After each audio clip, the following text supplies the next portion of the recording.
This whole thing, I tell you, is a house of cards. It's beginning to crash down. I promise you there's a lot more information that has still not come out as of yet. TikTok to all our friends out there on Twitter, because we're only scratching the surface here. For example, Sarah Carter reporting tonight House Intelligence Committee Chairman Devin Nunes will issue a subpoena to Bruce Ohr for more information about his meetings regarding this anti-Trump dossier. And also tonight, House lawmakers grilling the FBI Director Christopher Wray on Capitol Hill about new information regarding the Trump-hating FBI agent Peter Strzok after Strzok was fired from Robert Mueller's investigation. Why? For bashing Trump in text messages to his FBI official girlfriend, also part of the team.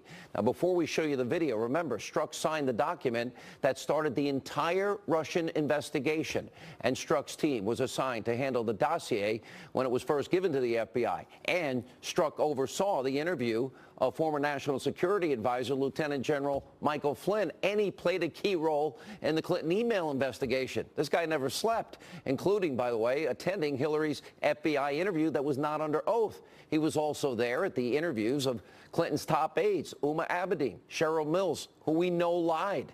And Strzok is responsible for changing the key language in James Comey's statement that exonerated Hillary Clinton before the investigation from grossly negligent, which is the legal standard, to extremely careless. Now that you have all this information, take a look at this showdown. It's epic from today. What we've learned about FBI agent Strzok is that this is the one FBI agent that is literally at the epicenter of virtually every major decision the FBI has been involved in, action and inaction, about candidate Trump, about President Trump, and about candidate Clinton. And if that one agent at the center or source is decidedly anti-Trump and decidedly pro-Clinton, that raises real questions. I'm sure you're aware of the recent media reports indicating that Peter Strzok, who is a special agent at the FBI, changed the words grossly negligent to extremely careless in former Director Comey's statement closing the Clinton investigation. Gross negligence is the language in the statute, I believe. But I believe also that almost anybody who grabbed a thesaurus would say that gross negligence and extremely careless are pretty darn close to each other. You're right, they are synonyms. Extremely careless is a synonym for grossly negligent, which begs the question, why change it? How did this guy get on your supposedly unbiased team in the first place? If you watched today, you saw something that we have been telling you now for a long time, that other networks that say they're fair and balanced and objective and they consider themselves to be real journalists never talk about. Pretty amazing. Now, Peter Strzok, that's the Trump-hating, Clinton-loving FBI agent. He's tied to everything, including the fake news dossier. Watch very closely, an amazing moment, Congressman Jim Jordan connecting all of the dots, you know, kind of like we've been doing on this show. Why? Because it's the truth. Something missing in today's world of so-called journalism, which I said was dead back in 2008. Take a look. Peter Strzok, the guy who ran the Clinton investigation, interviewed Mills, Abedin, interviewed Secretary Clinton, changed gross negligence, a crime, to the term extreme carelessness, who ran the Russian investigation, who interviewed Mike Flynn, gets put on Mueller's team, and then he gets kicked off for a text message that's anti-Trump. If you kicked everybody off Mueller's team who was anti-Trump, I don't think there'd be anybody left. So there's got to be something more here. My hunch is it has something to do with the dossier. Director, did Peter Strzok help produce and present the application to the FISA court to secure a warrant to spy on Americans associated with the Trump campaign? Congressman, I'm not prepared to discuss anything about a FISA process in this setting. Did Peter Strzok, was he involved in taking that to the court? I'm not going to discuss in this setting anything to do with the FISA court applications. It's been reported that this dossier was all dressed up by the FBI, taken to the FISA court, and presented as a legitimate intelligence document, that it became the basis for granting a warrant to spy on Americans. And I'm wondering if that actually took place. It sure looks like it did. Now, what Congressman Jordan is talking about, and what we have now been getting at for months, is this is critical to the entire so-called Russian investigation.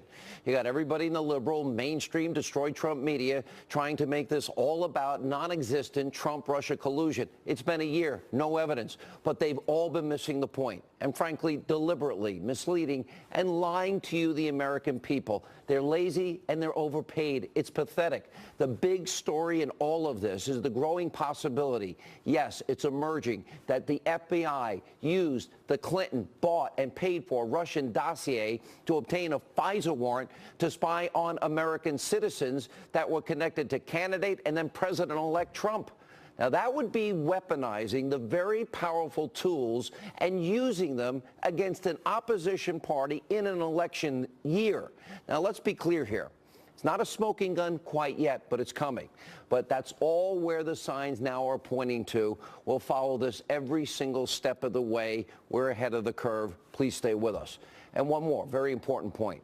Can anyone explain to me, anybody at all, how Robert Mueller's investigation can be described as fair, impartial, not biased? Let's imagine for just a second it's you. It's your family member or somebody that you love and care about, your friends. Would you really want Robert Mueller and his team of partisan political hacks investigating you? Would you want a group of people that donated over $50,000 to the Democrats and filled with unethical officials and attorneys coming after you that hate one candidate, love the other candidate? Would you really trust them to be fair? Do you think this is how the justice system is supposed to work? Because I don't think so. And also tonight, yes, no class, Barack Obama back again. What is he doing? Launching a new far-left attack against President Trump, warning that America could turn into Nazi Germany. Now, he's speaking at the Economic Club of Chicago, and Obama said the danger today is, quote, growing complacent. We have to tend to this garden of democracy or else things could fall apart quickly. That's what happened in Germany in the 1930s, which, despite the democracy of the Weimar Republic and centuries of high-level cultural and scientific achievements, Adolf Hitler rose to dominate. 60 million people died, so you got to pay attention, and you got to vote. All right, very cute, very clever, comparing the president in a subtle way to Hitler and Nazis. Obama, by the way, how are your unrepentant domestic terrorist buddies Bill Ayers and Bernardine Dohrn doing?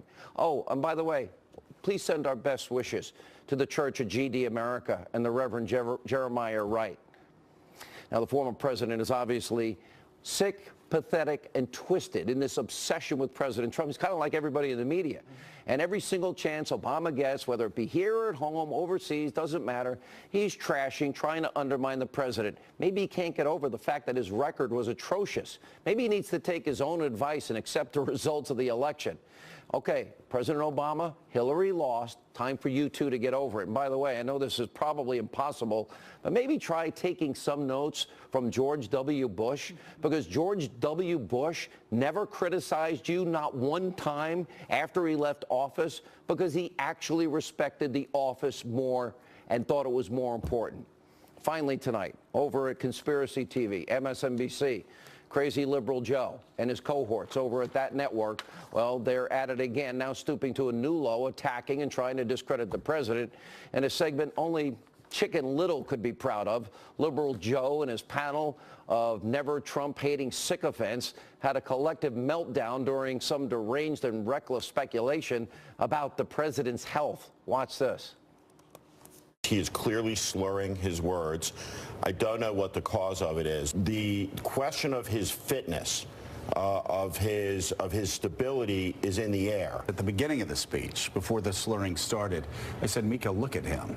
This is not the person that we knew even 3 years ago. He does not look in great physical shape and hasn't for some time. Now it's Republicans that are coming to us and saying the President of the United States is not mentally fit.